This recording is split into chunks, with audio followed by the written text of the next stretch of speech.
কই শুনলো না কেউ সই, আমি মনের কথা কই শুনলো না কেউ সই। এই এই বলি এত হেঁড়ে গলায় চেঁচালে কে তোমার মনের কথা শুনবে গো? সকাল সকাল এই গান শুনে ভাবছিলাম বাড়িতে নতুন কোনো কাক এলো নাকি। সে তুমি যাই বলো গিন্নি, গানটা আমি খারাপ গাই না। শোনো, আমি মনের কথা কই শুনলো না কেউ সই, আমি মনের কথা কই শুনলো না কেউ সই। কেমন গাইলাম বলো তো? এই রে, বাড়ির সব কাক পালিয়ে গেল। হ্যাঁ, এবার ময়লা কে পরিষ্কার করবে? কতবার বলেছি গান গেও না, গেও না, তা শুনলে আমার কথা? পাখি বলে কি তাদের কোনো কান নেই? কানের দম নেই? এবার কান ফাটা কাকগুলো কি করবে?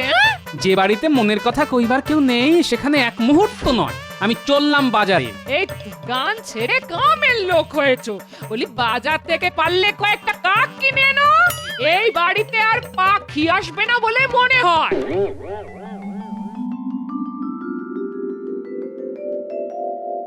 আমি মনের কথা কই শুনলো না কেউ সই, আমি মনের কথা কই শুনলো না কেউ সই। এই গোপাল, বাড়িতে ওস্তাদ দেখে গান শেখা হচ্ছে বুঝি? তা জোরে গাইছো না কেন? বিনা অপরাধে কেন আমার কানটা কেটে নেবেন মহারাজ? আমি কি আপনার কোনো ক্ষতি করেছি? তবে কেন আমাকে শুধু মুধু শাস্তি দেবেন? গোপাল, মন্ত্রী যাই কিছু বলুক না কেন, তুমি গাও তো, আমি তোমাকে আদেশ দিলাম।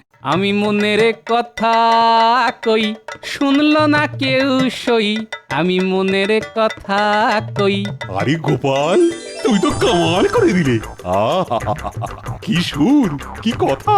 আমি মনের কথা কই শুনলো না কেউ সই। আচ্ছা গোপাল, মনের কথা কিভাবে জানা যায়? না মহারাজ, মনের কথা জানার কোনো উপায় নেই। আর মনের কথা জেনে কি লাভ মহারাজ? কার মনে কি আছে তা তার মনের মধ্যেই থাকুক না কেন, জানতে পারলে কিন্তু আর রাজ্যটা চালানো যাবে না মহারাজ। এই কথাটা দয়া করে মনে রাখবেন। না না গোপাল, রাজা হয়ে প্রজাদের মনের কথা জানতে চাওয়ার মধ্যে কোনো অপরাধ নেই।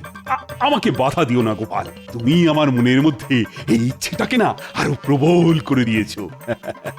মনের কথা আর কেউ শুনুক বা না শুনুক, আমি শুনতে চাই। মহারাজ, রাজ্যটা বিরাট বড়, সবার মনের কথা জানার কোনো উপায় নেই। আপনি বরং আপনার এই সভায় কার মনের মধ্যে কি আছে তা জানার চেষ্টা করুন। কিন্তু সবাই কি সেই কথা বলবে? বিশেষ করে আমার সামনে এমন কোনো ওষুধ নেই বিজ্ঞানী, মানে যা সেবন করলে সবাই মনের কথা বলবে? মহারাজ, এই বিষয়ে আমি কিছু গবেষণা করেছি। কিছু ভেষজ গাছের শিকড় আছে যা খেলে মস্তিষ্কের মধ্যে থেকে কথা বেরিয়ে আসে।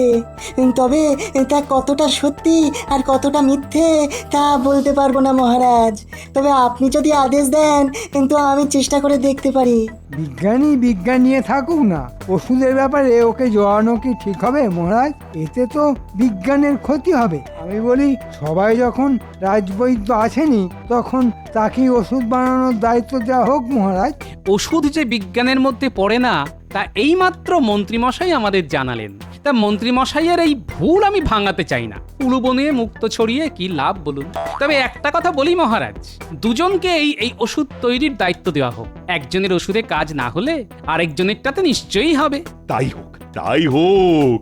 আগামী পরশু আমার সামনেই পরীক্ষা হবে। আজ তাহলে সভা এখানেই মুলতুবি করা হলো।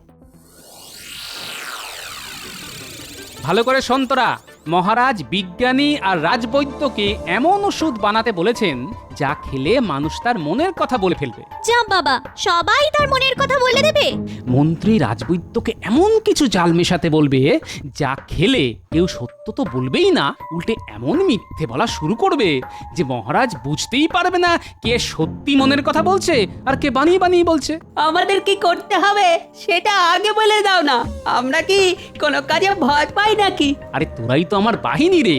শোন, আজ মনে হচ্ছে মন্ত্রী রাজবৈদ্যর বাড়ি যাবে, তোরাও যাবি। লুকিয়ে ঘাপটি মেরে থাকবি বৈদ্যর বাড়ির পিছনে, শুনবি ওরা কি আলোচনা করছে, শুনে আমাকে এসে বলবি। তারপর একটা বুদ্ধি বার করতে হবে।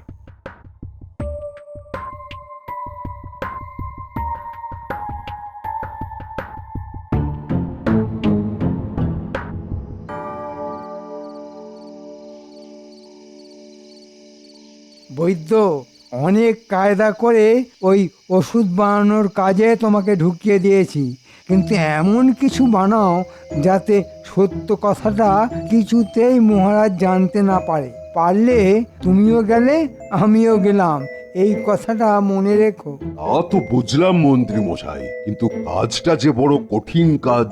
শুনুন, এমন কোনো ওষুধ নেই যা দিয়ে সত্যি কথা বলানো যায়, তবে মিথ্যে কথা বলা আমাদের জন্মগত। মিথ্যে বলাটা আমাদের জন্মগত। অনেক দিন বাদে একটা সত্য কথা শুনলাম। আমি বাবা জীবনে একটাও সত্যি কথা বলিনি, মানে আমার ঠিক আসে না। দেখুন মন্ত্রী মশাই, আমি এমন একটা গাছের কথা জানি যার নাম স্বপ্নগন্ধা। সে গাছের শিকড় দিয়ে ওষুধ বানালে সবাই একটা স্বপ্ন রাজ্যে চলে যাবে, আর তখন কোনটা মিথ্যে আর কোনটা সত্যি তা কেউ বুঝতে পারবে না। কিন্তু গোপালকে দিয়ে তো মিথ্যে কথা বলাতে হবে। মিথ্যে বলানো সহজ, হ্যাঁ আমি সেটাই করব। স্বপ্নগন্ধার সঙ্গে যদি একটু ওই ধুতরো ফুলের গুঁড়ো মিশিয়ে দিই, তবে গোপালও ডাহা ডাহা মিথ্যে বলবে। গোপাল কি জিনিস তা মহারাজ এবার হাড়ে হাড়ে বুঝবে। রে সব শুনলি তো? চল চল এবার পালাই। আরে দাদুকে তো সব বলতে হবে। রাজবৈদ্য যা বানাবে তাতে কেউ সত্যি কথা বলবে না, সবাই নাকি স্বপ্নের ঘোরে মনের কথা বলবে, আর মহারাজ সেই কথাটাই বিশ্বাস করবে।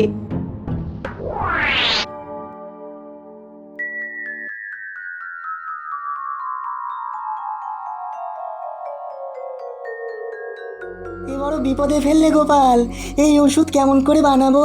আরে আপনিই তো বললেন এই বিষয়ে নাকি আপনি গবেষণা করছেন। হ্যাঁ করেছি ঠিকই, কিন্তু এর ফল যে ভালো হবে তার কোনো মানে নেই কিন্তু।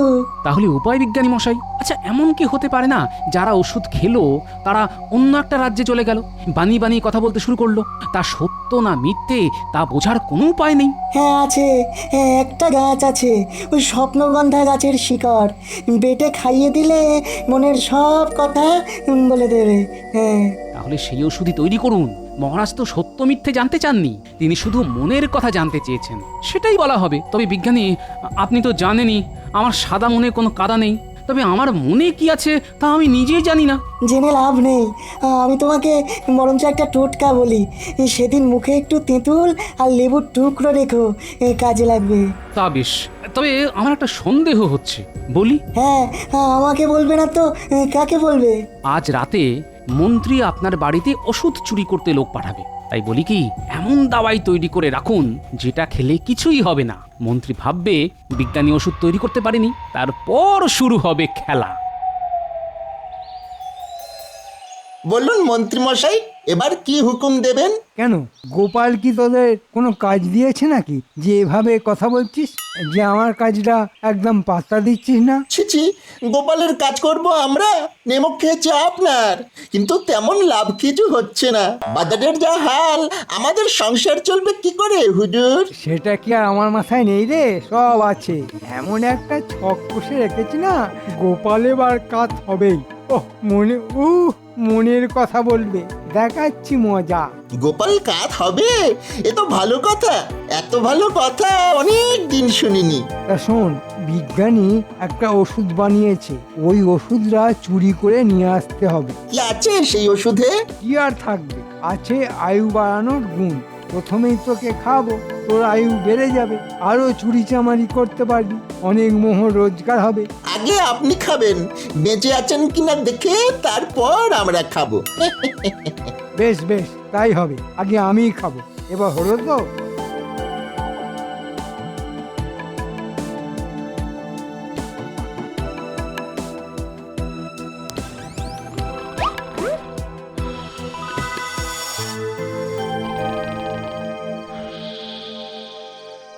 বিজ্ঞানীটা একেবারে বোকা, হাতের কাছেই রেখে দিয়েছে এমন একটা ওষুধ। আবার নাক ডাকিয়ে ঘুম হচ্ছে।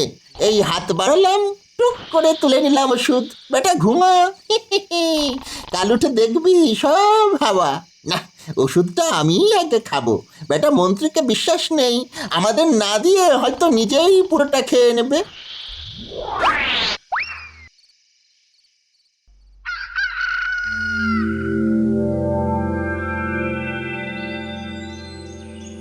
শেষে এলি, হ্যাঁ? বাপরে বাপ, কি ভয়টাই না পাইয়ে দিয়েছিলি।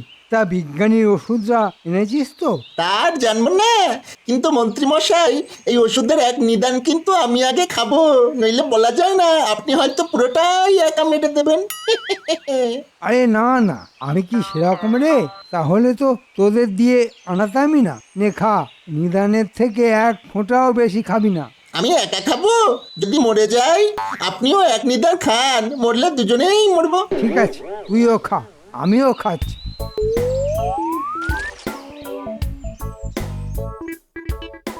আমি কি মরে গেছি মন্ত্রী মশাই? আপনি তো জুলজুল করে আমার দিকে তাকিয়ে আছেন। তুইও তো আমার দিকেই তাকিয়ে দেখছিস, মরে গেছি কিনা। আচ্ছা, এবার তোর মনের কথা বলতো।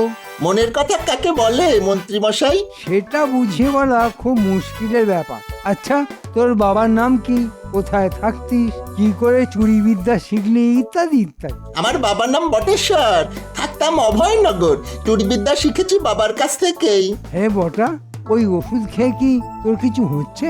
না তো, এত তাড়াতাড়ি কি করে বুঝবো আয়ু বাড়লো না কমলো? তা বুঝতেই তো 50 বছর কেটে যাবে। আপনি কি কিছু বুঝতে পারছেন? মানে আপনার আয়ু কি এতে বাড়লো? বুঝেছি বুঝেছি, এই ওষুধে কোনো কাজ হবে না, তার জন্যই বিজ্ঞানী হার স্বীকার করে নিল। বাহ বাহ, তবে তো এই ওষুধটাই খেতে হবে। বেশ সুস্থ মাথায় মহারাজের কথায় উত্তর দিতে পারবো। ভাগ্যিস বটা এই ওষুধ নিয়ে এলো। রাজবৈদ্য কি না কি মেশাবে, আমি খাবো না। তুমি যা ভাবো তা কি করে সত্য হয় বলো তো? তুমি কি জাদু জানো নাকি?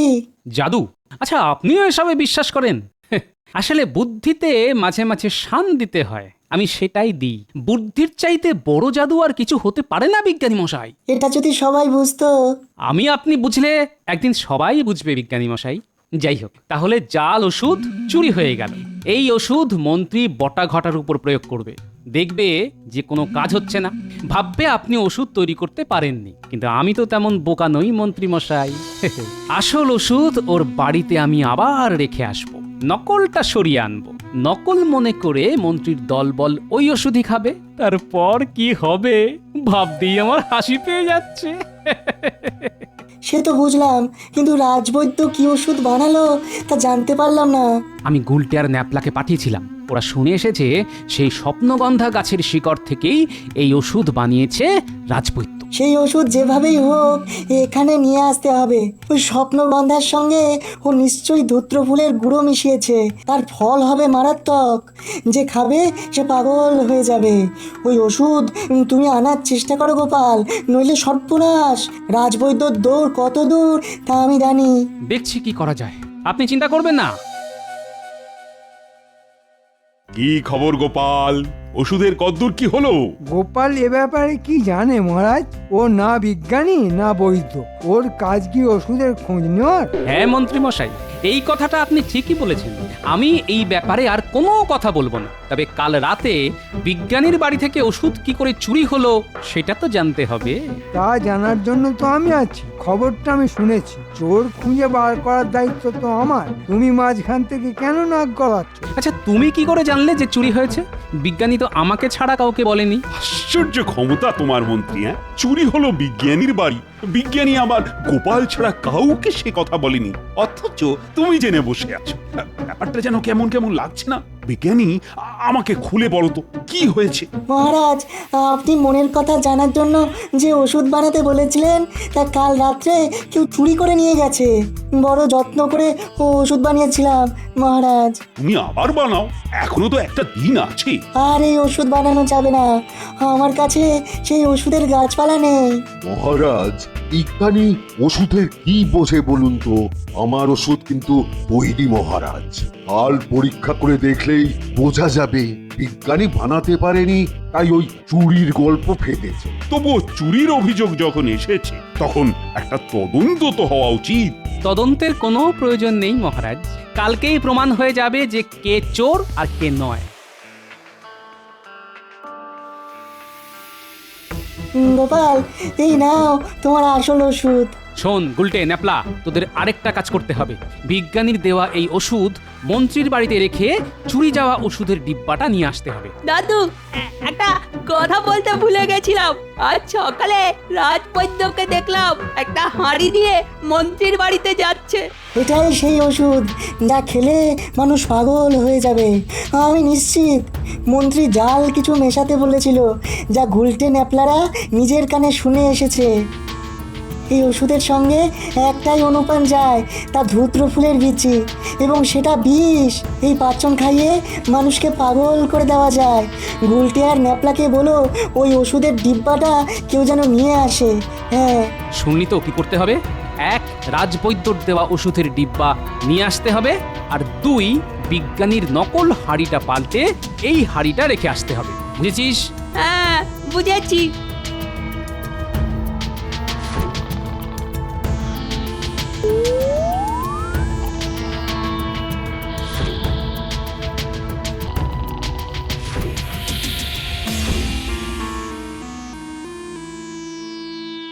দাদু, এই নাও তোমার নকল ওষুধ। চমৎকার কাজের ছেলে।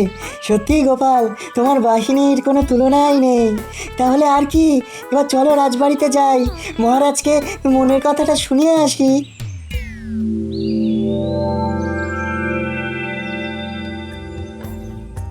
আজ তাহলে মনের কথা বলার দিন।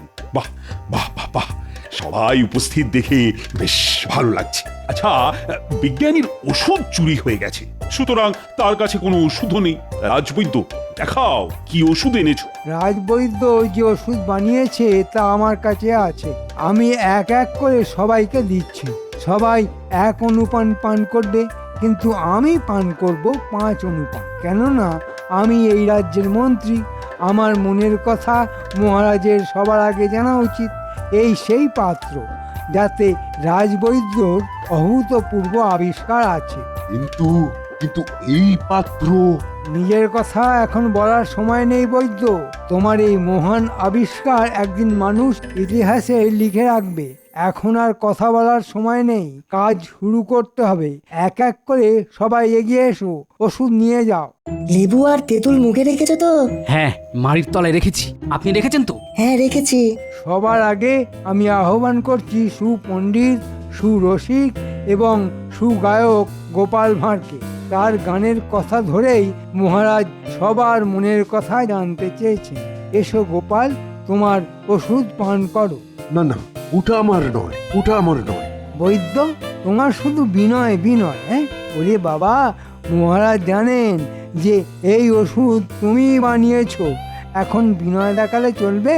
কি বলেন মহারাজ? আহ, তুমি বসো তো বৈদ্য, এত বিনয় দেখিও না। এই ওষুধ কার্যকরী হলে আমি তোমাকে এমন পুরস্কার দেব যে তোমাকে আর রাজসভায় আসতেই হবে না। যাও যাও গোপাল, ওষুধ পান করো। এই নাও গোপাল, পান করো। বাহ, বেশ বানিয়েছো তো বৈদ্য। পান করে তেষ্টা মিটে গেল। এসো বিজ্ঞানী, তুমি তো পারলে না। এবার দেখো আমাদের রাজবৈদ্য কেমন ওষুধ বানিয়েছে।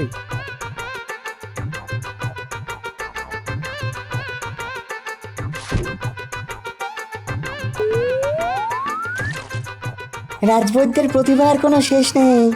আমি তো ওর কাছে শিশু, তবে বানিয়েছে কিন্তু একেবারে অমৃতের মতো।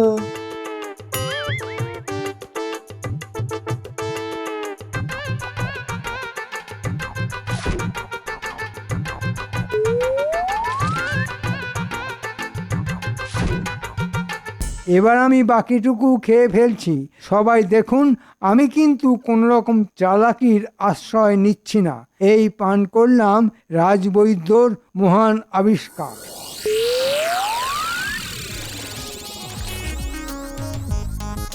এই মহারাজ, না না, আমরা বন্ধু। এই কেসটা তুই কখনো বাঘ মেরেছিস? গোপাল, ও গোপাল, মন্ত্রী আমায় তুই তোকাই করছে। আপনিই তো মনের কথা শুনতে চেয়েছিলেন, এবার শুনুন। কেসটা তুই বাঘ মারিসনি, কিন্তু রাজা হয়েছিস। আর আমি দুটো বাঘ মেরেও তোর গোলামি করছি। মন্ত্রী মশাই, আপনি একেবারে তাহা মিথ্যে পারেন। মোটেও আপনি বাঘ মারেননি, দিল্লি মেরেছে। আমি নিজের চোখে দেখেছি যে আমি বাঘ মারছি, আর তুই তোমাকে মিথ্যেবাদী বলছিস। ওই মরা বাঘগুলো আমার কাছে এসেছিল, আমি তাদের ওষুধ খাইয়ে বাঁচিয়ে দিয়েছি। কেসটাকে তুই ভুল বোঝাচ্ছিস। এত সাহস তোর? আচ্ছা কেসটা তুই বল, ও যদি বাঘ মেরেই থাকতো তাহলে কি তুই রাজা হতিস? রাস্তায় ভিক্ষে করে খেতিস না? আমি আর শুনতে পাচ্ছি না, এদের এদের সভা থেকে বের করে দাও। ওদের তো কোনো দোষ নেই মহারাজ। আপনি মনের কথা শুনতে চেয়েছিলেন, বিজ্ঞানী সেই ওষুধ বানিয়েছে। এখন ওরা নিজের মনে কথা বলছে। রাজাকে তুই তো করি করার ইচ্ছে সকল প্রজারই থাকে, সেটাই ওদের মনের কথা। আপনার যদি শুনতে ভালো না লাগে তবে পেয়াদা ডেকে ওদের বাড়ি পাঠানোর ব্যবস্থা করুন মহারাজ। তুমিও খেলে, কিন্তু তোমার আচরণে তো কিছু বোঝাই গেল না কেন? আমার মনে একটাই কথা মহারাজ, দুবেলা যেন নুন ভাত খেয়ে পরিবারের সেবা করতে পারি। আমি মনের কথা কই, সইবে কি তার সই। আমি মনের কথা কই, সইবে কি তার সই। বলি বলি তোমায় কি আজ গানে পেয়েছে? সইকে এত কথা বলে দরকারটা কি? এই বয়সে তোমার সই হবে বলো তো? গিন্নি আমার সই, তাই তো কথা কই। বুড়ো বয়সে দেখলামই বেড়েছে দেখছি। বলি শ্যামাপদ ওঝাকে ডাকবো নাকি? হ্যাঁ ডাকো, একটু ঝেঁটার বাড়ি খাই। তোমার মুখের থেকে তা তো মিষ্টি হবেই। মরণ।